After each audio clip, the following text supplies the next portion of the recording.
ഇപ്പോൾ ഓർക്കാറിയാം ക്രിസ്മസ് ഇങ്ങടുത്തു എന്നിട്ടും Christmas tree ഇതുവരെയായിട്ട് കഴിഞ്ഞില്ലയോ എന്ന്. അപ്പോൾ കഴിഞ്ഞില്ല മക്കളെ, കഴിഞ്ഞില്ല. നമ്മൾ ചെയ്തുകൊണ്ടിരിക്കുന്ന ഭാഗമായിട്ട് വീണ്ടും എനിക്ക് ക്രിസ്മസ് ട്രീ ഉണ്ടാക്കേണ്ടി വന്നു. അങ്ങനെ ഉണ്ടാക്കിയത് ഞാൻ ഒരു വീഡിയോ ആയിട്ട് നിങ്ങളെ കൂടെ ഒന്ന് കാണിച്ചേക്കാമെന്ന്.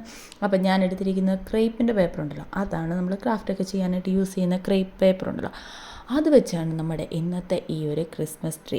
ഇപ്പം എവിടെ നോക്കിയാലും ഏത് ചാനലിൽ നോക്കിയാലും ഏത് വീഡിയോ വന്നാലും എല്ലാം ക്രിസ്മസ് ട്രീ ആണ്. പല വെറൈറ്റി ആയിട്ട് ഉണ്ടാക്കാൻ പറ്റത്തക്ക രീതിയിലുള്ള ക്രിസ്മസ് ട്രീ മാത്രമാണ് നിങ്ങൾ കാണുന്നത് എന്നുള്ളത് എനിക്കും അറിയാം, നിങ്ങൾക്കും അറിയാം. പക്ഷേ എന്ത് ചെയ്യാനാണ്, ക്രിസ്മസ് ആകുമ്പോൾ ക്രിസ്മസ് ട്രീ, പുൽക്കൂട് ഇതൊക്കെയാണല്ലോ സ്റ്റാർ, ഇതൊക്കെയാണല്ലോ, അല്ല വേറെ പ്രത്യേകിച്ചൊന്നും അല്ലല്ലോ.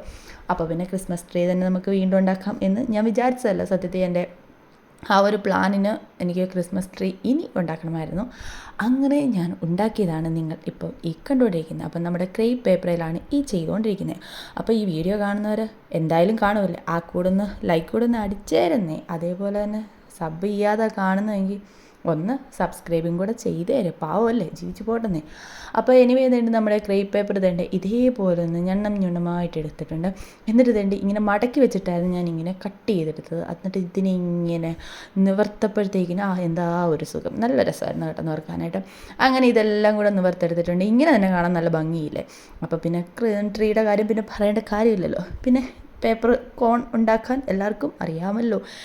നമ്മൾ കപ്പലണ്ടിക്കൊക്കെ കുത്തുന്നത് പോലെ ഒരു കോൺ ഉണ്ടാക്കി എടുത്തിട്ടുണ്ട്. അതിൻ്റെ ആദ്യം ഏറ്റവും താഴ്വശത്തായിട്ടാണ് നമ്മൾ ഇതുപോലെ ഗം തേച്ചിട്ട് നമ്മുടെ ക്രേപ്പ് പേപ്പർ ചുറ്റിനൊന്ന് ഒട്ടിച്ചെടുക്കുന്നത്. മുകളിൽ നിന്ന് താഴോട്ട് വരരുത്, താഴെ നിന്ന് മുകളിലോട്ട് വേണം നമ്മൾ ഒട്ടിച്ചെടുക്കാനായിട്ട്. അങ്ങനെ ഒട്ടിക്കാനും കൂടെ ഒന്ന് ശ്രദ്ധിച്ചാൽ മാത്രം മതിയെന്നേ. അല്ലാതെ ഇതിന് പ്രത്യേകിച്ച് മെഷർമെൻറ്റോ കാര്യങ്ങളോ ഒന്നുമില്ല. നമുക്ക് ഈസി ആയിട്ട് തന്നെ നമുക്ക് ചെയ്തെടുക്കാൻ പറ്റുന്ന ഒരു സിമ്പിളായിട്ടുള്ള ഒരു ക്രിസ്മസ് ട്രീ ആണ് ഇത്. ഞാൻ പിന്നെ മറ്റേ ഓർണമെൻറ്റ്സും കാര്യങ്ങളും ഒന്നും കൊടുത്തിട്ടില്ല കേട്ടോ. ഞാൻ ഇങ്ങനെ ജസ്റ്റ് ഒന്ന് നമ്മുടെ പേപ്പറൊക്കെ ഒന്ന് ചുറ്റി ഫുള്ള് ഒന്ന് എടുക്കുന്നതേ ഉള്ളൂ. ഞാൻ പറഞ്ഞല്ലോ, ഞാൻ വേറൊരു ഉദ്ദേശത്തിന് വേണ്ടി ചെയ്യുന്നതായതുകൊണ്ട് ഞാൻ ഓർണമെൻറ്റ്സ് കാര്യങ്ങളും ഒന്നും കൊടുത്തിട്ടില്ല. പകരം ഇങ്ങനെ ഒന്ന് പേപ്പർ ചുറ്റി മുകളിൽ വരെ എടുക്കുന്നുണ്ട്. ഞാൻ ഈ 3 ലെയർ കാണിച്ചിട്ട് ഞാൻ അവിടെ നിർത്തുകയാണ് ചെയ്യുന്നത്. എന്നിട്ട് ഞാൻ ഫൈനൽ റിസൾട്ടാണ് കാണിക്കാനായിട്ട് പോകുന്നത്.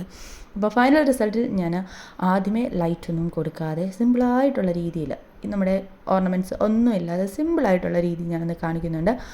അതാണോ നല്ലത് അതോ ലൈറ്റും കൂടെ കൊടുത്തിരിക്കുന്ന ഒരു സെറ്റപ്പാണോ നല്ലതെന്നുള്ളത് എന്തായാലും കണ്ടിട്ട് കമൻറ്റ് ബിലോ നോക്കാമല്ലോ എത്ര പേർക്ക് എങ്ങനെയൊക്കെയാണ് ഇഷ്ടപ്പെട്ടേക്കുന്നത് എന്നുള്ളത്. ഇതാണ് ഞാൻ 4 ഉണ്ടാക്കിയിട്ടുണ്ട് കേട്ടോ. 4 ഞാൻ ഇതേപോലെ ഉണ്ടാക്കിയിട്ടുണ്ട്. വലുപ്പം കുറച്ചും കൂട്ടിയും എന്ന രീതിയിൽ 4 ട്രീ നമ്മൾ സെറ്റ് ചെയ്തിട്ടുണ്ട്. ഇത് ലൈറ്റോടുകൂടി സെറ്റപ്പ് ഉള്ളത് ഏതാണ് ഇഷ്ടപ്പെട്ടത് കമൻറ്റ് ബിലോ. അപ്പോൾ നമുക്ക് അടുത്തൊരു സാധനവുമായി കാണാം.